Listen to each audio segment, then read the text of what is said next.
Hello student, welcome to class 10th mathematics. आज हमारे सामने एक्सरसाइज 1.1 का चौथा प्रश्न है। इस प्रश्न में कहा गया है कि यूक्लिड विभाजन प्रमेयिका का प्रयोग करके दर्शाइए कि धनात्मक पूर्णांक का वर्ग किसी पूर्णांक यम के लिए 3m या 3m प्लस 1 के रूप का होता है।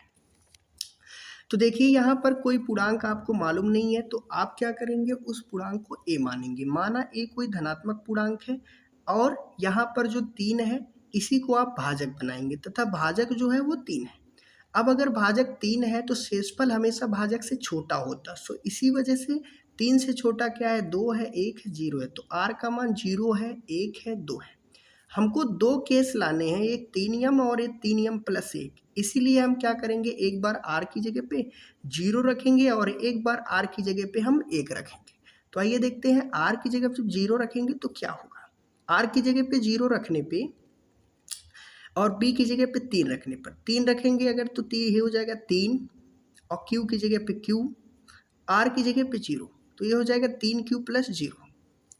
अब इसके बाद a बराबर क्या हो जाएगा, ये 3q प्लस 0 है और हमें क्या चाहिए, पूर्णांकों का वर्ग चाहिए। यहाँ देखिए लिखा है पूर्णांकों का वर्ग।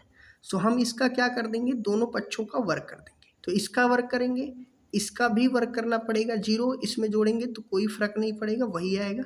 इसका भी वर्ग करेंगे। अब अगर इसका वर्ग करेंगे तो ये हो जाएगा a स्क्वायर और इसका स्क्वायर यानी 3 का स्क्वायर करने का मतलब कोई चीज़ दो बार लिख दें, तो 3 गुणा 3 और यहाँ q स्क्वायर और यहाँ पर जो 3q स्क्वायर है इसको हम यम मान लेंगे। यम बराबर अगर हम 3q स्क्वायर मान लेते हैं तो यहाँ 3q स्क्वायर की जगह पे यम आ जाएगा। तो हमारा a स्क्वायर बराबर हो जाएगा 3m, जो कि हम ये प्रूफ कर दिए।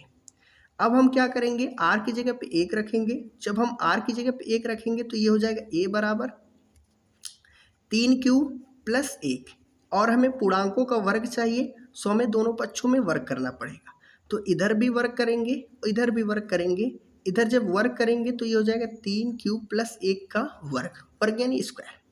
यहाँ पर देखिए इसको अगर a माने इसको b माने तो a प्लस बी का होल स्क्वायर यहाँ लग सकता है।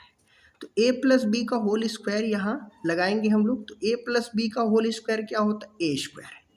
ए स्क्वायर यानी 3q स्क्वायर, 3q स्क्वायर यानी 3 का गुणा 3 में करेंगे तो 3 का स्क्वायर और q स्क्वायर, a स्क्वायर हो गया प्लस 2ab, 2ab यानी 2 गुणा ये गुणा b, तो इसका गुणा कराएंगे तो 3 दूना 2ab, 2ab, a है 3q और b है क्या 1, 2ab हो गया प्लस b स्क्वायर यानी 1 का स्क्वायर।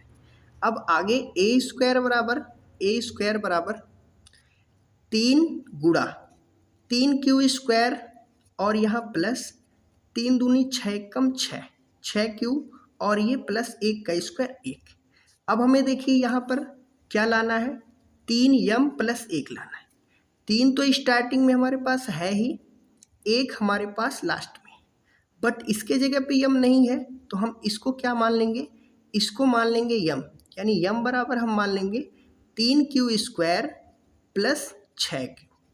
अब जब हम यम बराबर 3q स्क्वायर प्लस 6q मान लेंगे तो ये हो जाएगा a स्क्वायर बराबर 3m प्लस 1। अर्थात कोई भी पूर्णांक है जहाँ यहाँ हम a लिए हैं पूर्णांक, यानी इस पूर्णांक का वर्ग जो है वो 3m के रूप का हुआ और अगले पूर्णांक का वर्ग जो है वो 3m प्लस 1 के रूप का हुआ। Thank you class.